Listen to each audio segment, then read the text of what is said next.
Hey guys, what is up? This is Case with Wingman Gaming coming at you with a special war recap today. I was over in Red Hills Rising and they just netted their 500th win. Congrats to them.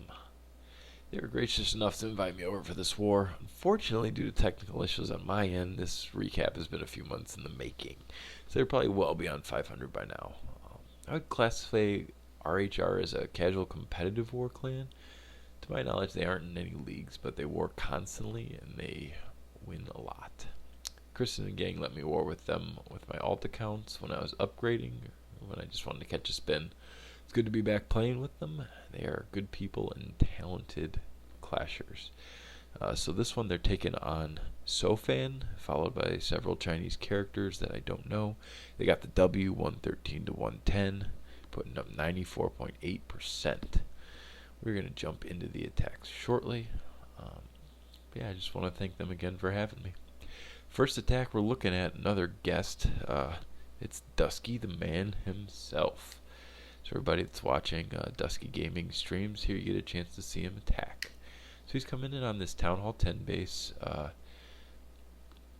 Pretty upgraded except the walls. It's sporting a lot of the heavier Town Hall 10 defenses. Just the walls are lacking a little behind.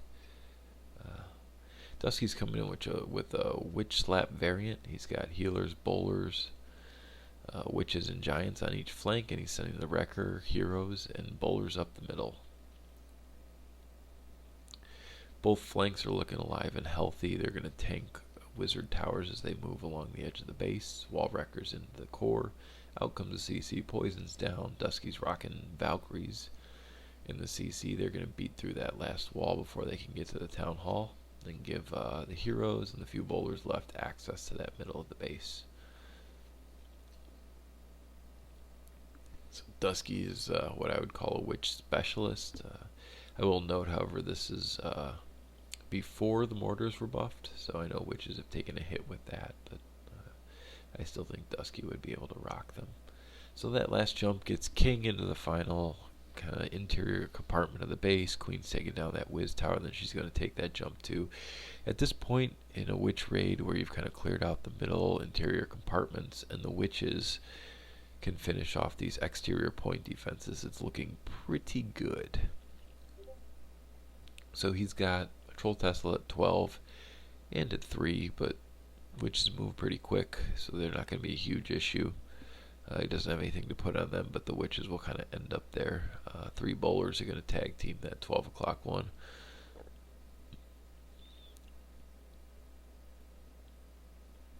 Got a lot of witches left up in that compartment at interior 4. They're just going to clean up the base. Great to see Dusky back in action. For all those people that watch his streams and never see him attack, yeah, here you go. It's good to have him out of retirement. The next hit we're going to look at is actually one of mine. It's a drag bat hit. And the thing I want you to notice as we get into it, sorry, loading time, is the replay timer. So I was able to finish this hit in 1 minute and 20 seconds. And so that's the fastest I've ever cleared a max 10. If you've done 10v10 and tripled faster than that, let me know in the comments. I'd be interested to hear it. But I don't know if you can get much faster than 1 minute 20 seconds. So I'm starting off with heroes at 2 o'clock. They're going to be funneling the 1 to 2 area for the dragons. I dropped the slammer at 12. That's going to clear out the triple archer tower and kind of keep the dragons tucked inside.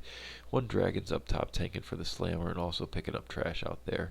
Pop that king and he's going to dive into that long shoot, pull the CC. Nice positioning on the CC pull. I can get the poison down on the archer queen, the big drag, and the baby drag. Going to start the bats alongside the dragons here.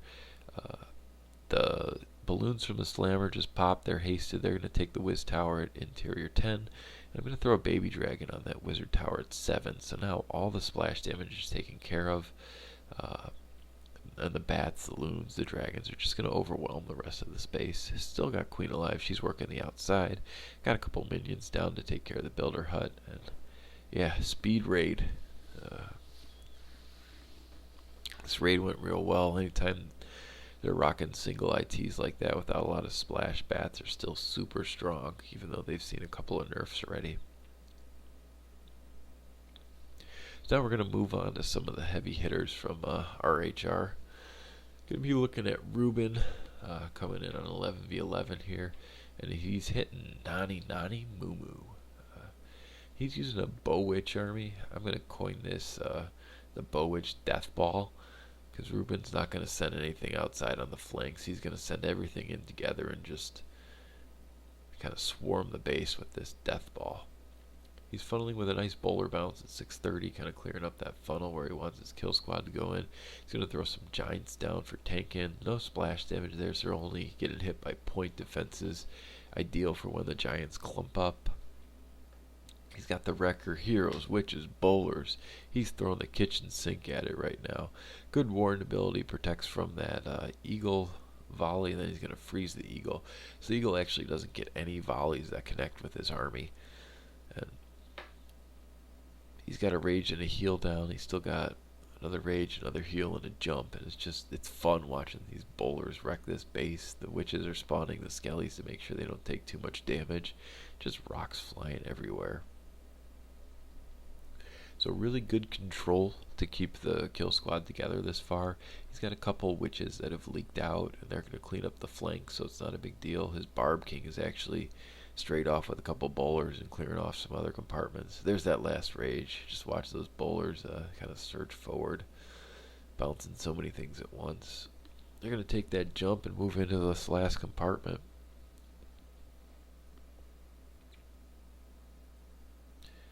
Really cool hit from Ruben. It's just, I really enjoyed watching it just swarm the base. Attack like this, when you're going so heavy on the kill squad, your spell placement is really important. He got a lot of good value from his spells, getting good bowler bounces and the rages, and keeping everything alive with the warden and the heals. So really well done, Ruben. Nice triple. Not a light base either. Pretty close to max 11. So now we're going to be moving to some kind of pseudo 12v12s. Going to be looking at Troy coming in on Wen. So Wen's base is a little bit lower weight, but he's still got max ADs. He's got the 3 Infernos, a max Eagle, so definitely not a base to scoff at. Troy's going to be using an Electro Drag hit. He funnels his heroes, 9 walking around the corner up till 12. He's going to throw in an E-Drag at 4 o'clock. So those heroes are just funneling it up for the E-Drags, trying to get them to stay together. Queen's going to just pick up that air defense. That'll make it easier. He's going to use bats at 3 o'clock to take out 2 more air defenses. Anytime you see bats and a single IT, or excuse me, ADs and a single IT, you can get it for bats in a rage, and it's usually a pretty good investment. So now he's going to come in with the E-Drags, warden, couple loons to tank on this Giga Tesla. CC doesn't matter, these E-Drags. Also note the Town Hall is not fully upgraded, so he does not need to ward in the Giga Bomb. So usually you see people going against max 12s, they would ward in that, but it's not necessary if it's not a max Town Hall. Just going to rage up. These E-Drags coming into the heart of this base, and they're just going to start chaining everything. This base is just going to evaporate. Good warden ability here, shields those E-Dragons from the last Eagle Shell. It's not going to get off any more shots. It's going to come in with the Slammer from 9 to kind of pick up this last IT. The E-Drags are kind of spread out, but a lot of the heavy hitting defenses are down. So it's basically just this 12 o'clock area with some Teslas and a single IT that is still going to be a problem. But Troy's got that Slammer that's pretty healthy. He's rocking loons inside of it, so once that Slammer goes down, the loons will kind of finish up what the Slammer can't get done. The E-Drags near 3 are cleaning up.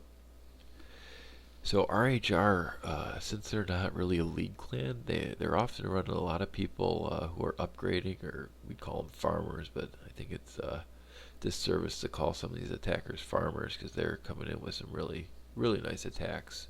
But they get a lot of weird breakdowns, so you know this 12 wasn't fully maxed, but you still got to smash them. So Troy comes in and officially takes down this base. Just because they're a little lower weight and not max doesn't mean you get to leave them untripled. So they got to be tripled. Well done, Troy. Last hit we're going to look at is going to be a Queen Charge Minor. It's going to come in from Grateful Red. Now this, at first glance, this 12 looks a little bit lower weight, but it's just the walls. All the defenses are pretty upgraded, pretty close to max 12. And since he's using minors, you could say the walls almost don't matter. So he's funneling with the E-Drag at 3 o'clock. He gets some nice value out of it. Gets a Tesla. And the big thing is he's funneling for Queen to walk up towards 12. So he starts his Queen walk right at 2. So he's packing a couple freezes to make sure Queen can walk by that single Inferno Tower. He puts in his Wall Wrecker from 4 o'clock. Single freeze goes down to make sure Queen stays up.